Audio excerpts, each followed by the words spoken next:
Hello साथियों, नमस्कार। संतोष creation में आप सभी का हार्दिक स्वागत है। आइए आज हम लोग फिर से कंपटीशन के लिए बहुत सारे क्वेश्चन लेकर आए हुए हैं कि कैसे इसको सॉल्व करना है बहुत ही आसान तरीके से। तो एक बुक है जिसका नाम है आर एस अग्रवाल। किसी बुक का मैं प्रचार नहीं कर रहा हूँ, लेकिन आर एस अग्रवाल का बुक है जो एस चांद कंपटीशन बुक है। इससे प्रश्न को लिया हूँ। ये केवल बैंक पीओ में ही नहीं, और भी अदर बहुत सारे एग्जामिनेशन में आ सकते हैं, लेकिन एक्चुअली में ये बैंक पीओ 2007, ये भी बैंक पे 2007 और 2005 में ये आया हुआ प्रश्न है। इसलिए मैंने सोचा कि ये इंपॉर्टेंट प्रश्न है और इसको बताना आवश्यक है, ताकि आपको किसी भी कम्पिटिटिव एग्जामिनेशन में आपको इस तरह का प्रश्न अगर ये आए तो दिक्कत ना हो। कोई ज़रूरी नहीं कि यही प्रश्न आएगा, लेकिन इसी से संबंधित प्रश्न जो भी आएगा आप इस वीडियो को देखने के बाद आसानी से आप सॉल्व कर सकते हैं। देखिए बुक ये है, लेकिन इस बुक का मैं प्रचार नहीं कर रहा हूँ, सिर्फ मैं बता रहा हूँ कि ये कम्पिटिटिव एग्जामिनेशन का बुक है, वस्तुनिष्ठ अंकगणित है, और इसी से मैं प्रश्न लेकर आप लोग को बता रहा हूँ। तो आज ये सिंप्लीफिकेशन का चैप्टर लेके चला हूँ, और इस तरह करके इस पूरे बुक का जितने भी चैप्टर्स हैं वो टोटल चैप्टर्स को आपके सामने मैं रखूँगा और आपको मैं बताऊँगा, बहुत ही बेहतर ढंग से बताऊँगा। बस आप मेरे साथ जुड़े रहे।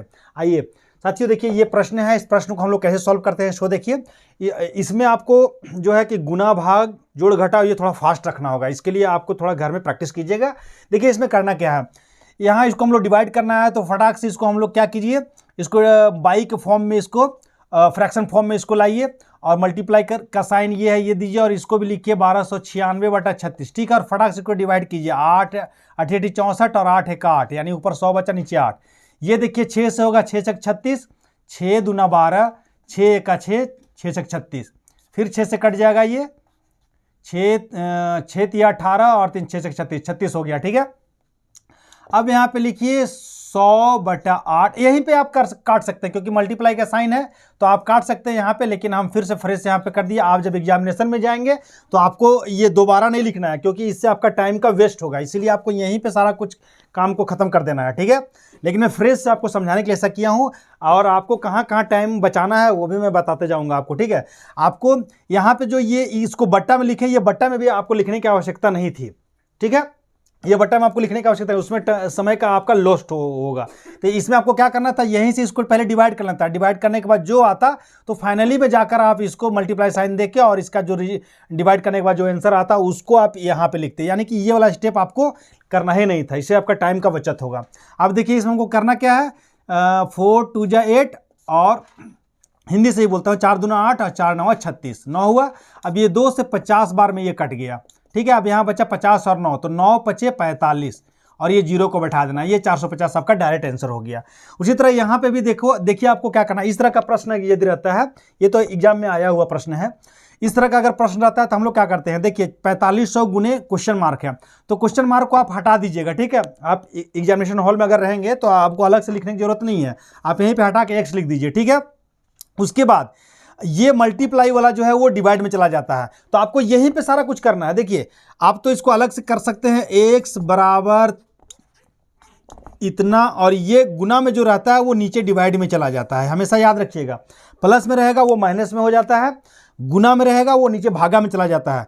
लेकिन आप एक चीज़ याद रखिएगा, अब ये भागा करने के बाद ये क्या करेंगे, हम लोग इसको काटेंगे। ठीक है, लेकिन आपको समय बचाने के लिए आपको करना क्या है, समय बताता हूँ। समय बचाने के लिए आपको कुछ नहीं करना है। जैसे प्रश्न आप देखिएगा, यहाँ पे एग्जामिनेशन में जैसे प्रश्न देखेंगे, यहाँ क्वेश्चन मार्क का साइन यदि रहता है तो फटाक से क्वेश्चन मार्क को आप पहले हटाइए।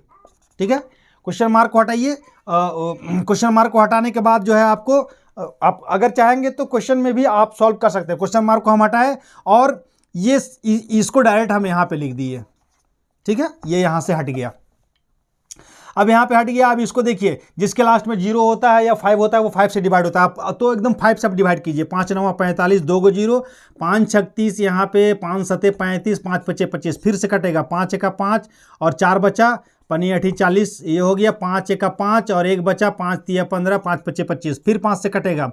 5 3 15 और 3 बचा, 5 36, और फिर 5 से कटेगा। 5 दूना 10 और 5 7 35, 27। अब देखिए ये 9 से कट जाएगा, 9 3 27 और 9 चौका 36। ठीक है, अब ये आपका आंसर 3/4 हो गया। ये लास्ट में आपको देखना है कि सबसे बड़ी संख्या जो है उसी से आप काट दीजिएगा, तो आपको बहुत जल्दी आंसर आ जाए। ऐसे तो ये आपका 3 से पहले काटते, 3 से काटते तो फिर 3 से काटना पड़ता, तो ये समय आपका लॉस्ट होता। तो आप क्या कीजिए कि लास्ट में देखिए, अगर जो नंबर का आपको पहाड़ा यदि आता है, काउंटिंग आता है, तो आप सबसे बड़ा नंबर लेकर उसको डायरेक्ट काट सकते हैं। तो वही किए हम लोग। ये तो प्रश्न सॉल्व हो गया। अब हम लोग चलते हैं ये वाला प्रश्न में। ये वाला प्रश्न में भी हम लोग देखेंगे कि पीओ 2007 में आया है, बैंक पीओ में। इसमें भी हम लोग क्या करेंगे कि शॉर्टकट में तो हम जानते हैं कि इसको हटाकर कर सकते हैं, लेकिन हम बता ही देते हैं, बाद में बता देंगे कि आपको करना कैसे है। सो ठीक है, अभी पहले हम लोग सॉल्व करते हैं। देखिए यहाँ पे आपको कितना साइन है, मल्टीप्लाई का भी साइन है, डिवाइड का भी है, प्लस का भी साइन है। तो इसमें आपको बोडमास को आपको हमेशा ध्यान रखना होगा, ठीक है। बोडमास से पहले ब्रैकेट आता है तो ब्रैकेट है नहीं, उसके बाद डिवाइड आता है तो डिवाइड है, फिर पहले ब्रैकेट होता है तब ऑफ होता है, तब डिवाइड होता है, तब मल्टीप्लाई होता है, तब एडिशन होता है, तब सब्ट्रैक्शन होता है।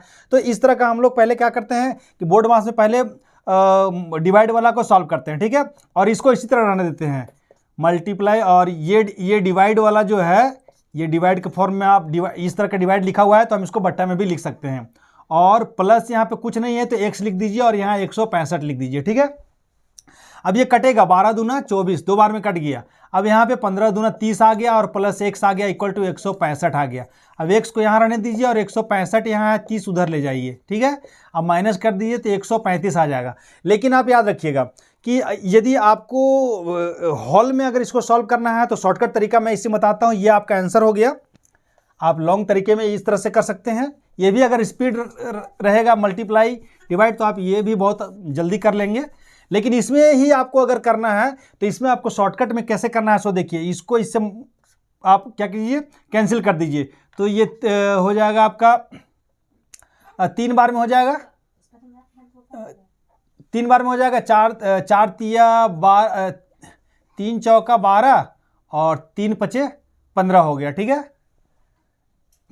3 चौका 12, ये 15, उसमें देखिएगा आप शायद मिस्टेक हुआ होगा, इसमें 24 गुने 15 बटा 12 किए थे डायरेक्ट। हाँ ठीक है, वो पिछला वाला प्रश्न ठीक है। इसमें आपको करना क्या है, 3 चौका 12 और 3 पचे 15 यहाँ पे कर दिए, ठीक है। अब ये हो गया, ये 5 बटा 4 हो गया। अब 4 से इसको डिवाइड किए 6 बार में तो ये 30 आ गया। अब यहाँ पे आपको 30 को लिखना नहीं है, ये 30 को यहाँ मत लिखिएगा, आप डायरेक्ट यहाँ पे x रखिए और 165 है, इसमें से ये 30 को वहाँ पे माइनस कर दीजिए। वो भी आपको यहाँ पे लिखने की जरूरत नहीं है, यहाँ पे डायरेक्ट 30 को आप माइनस कर दीजिए। 5 6 में से 3 गया 3 और 1, ये डायरेक्ट आपका आंसर आ गया।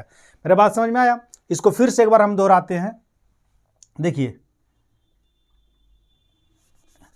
इसमें आपको करना क्या है कि ये जो डिवाइड में है इसको आप काटिए। 3 से हम लोग काटे थे, 3 चौका 12 3 पचे 15, ठीक है। ये आ गया, फिर 4 बच गया, 4 से इसको काट दिए 6 24 और 6 बजे 30 जो बचा उसको इस तरफ लेकर माइनस कर दिया और यहाँ क्वेश्चन मार्क के जगह में हम लोग क्या लिख दिए, x। तो x का वैल्यू इतना निकल गया। ये शॉर्टकट में आपको बताया है कि हॉल में आपको कैसे सॉल्व करना है।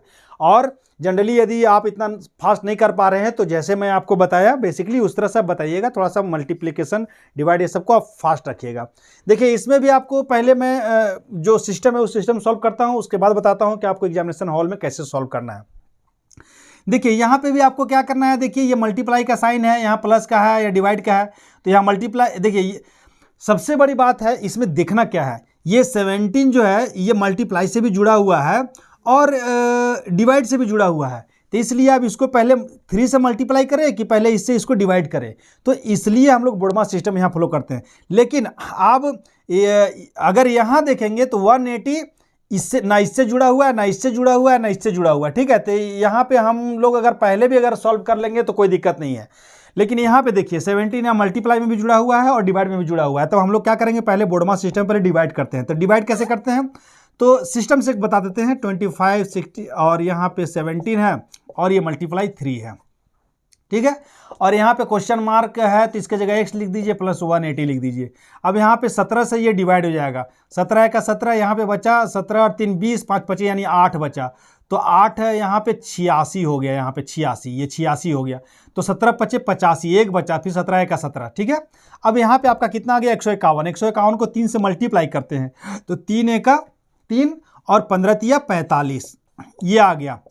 और यहाँ पे x प्लस 180 हुआ, ठीक है।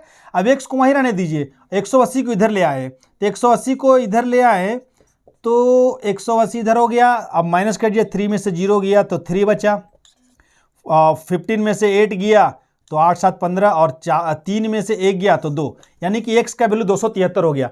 लेकिन ये आपका सिस्टम से हुआ, यदि आप फास्ट नहीं कर पाते हैं तो इस तरह से आपको करना है। लेकिन यही आपको एग्जामिनेशन हॉल में कैसे करना है सो मैं बताता हूँ। देखिए, आप इसको सॉल्व करना स्टार्ट कीजिए। पहले बोर्ड मास सिस्टम में तो आप जान गए हैं कि पहले इसको सॉल्व करना है, तो यहीं से इसको डिवाइड कीजिए। 17 का 17, 17 पचे 85, यहाँ 8 बचा, 86 हो गया, 17 पचे 85, 1 बचा, 17 का 17, ठीक है। अभी देखिए, ये इसका कहानी खत्म हो गया डिवाइड वाला, अब ये मल्टीप्लाई बचा, तो इसको इससे आप मल्टीप्लाई कीजिए, तो इससे आप मल्टीप्लाई कीजिए तो 3 का 3, 15 3 45 हो गया, और ये 180 को माइनस कर दीजिए यहाँ पे लाके फट से, एक्स का वैल्यू आ गया, यहाँ पे आपका 3 हो गया, 15 में 7 गया, 3 में से 1 गया तो 2 बचा। ये आपका एक्स का वैल्यू एकदम शॉर्टकट में आ गया। तो इस तरह का मैं बहुत सारा क्वेश्चन लेकर आऊँगा और आपको बताऊँगा कि शॉर्टकट में आप कैसे सॉल्व कीजिए, एकदम जेन्युइन तरीके से। कोई भी ट्रिक का जरूरत नहीं होगा, किसी भी तरीके से आपको याद करने की जरूरत नहीं होगा, बस आपको सॉल्व करने का प्रोसेस मैं बताऊँगा। तो साथियों, आप मेरे साथ वीडियो में जुड़े रहे, और यदि आपको वीडियो अच्छा लगा होगा तो अपने दोस्तों में, अपने परिवार में आप इसको शेयर कीजिए, ताकि उन्हें भी मेरे दी हुई जानकारी उनको लाभ पहुंचाए। धन्यवाद।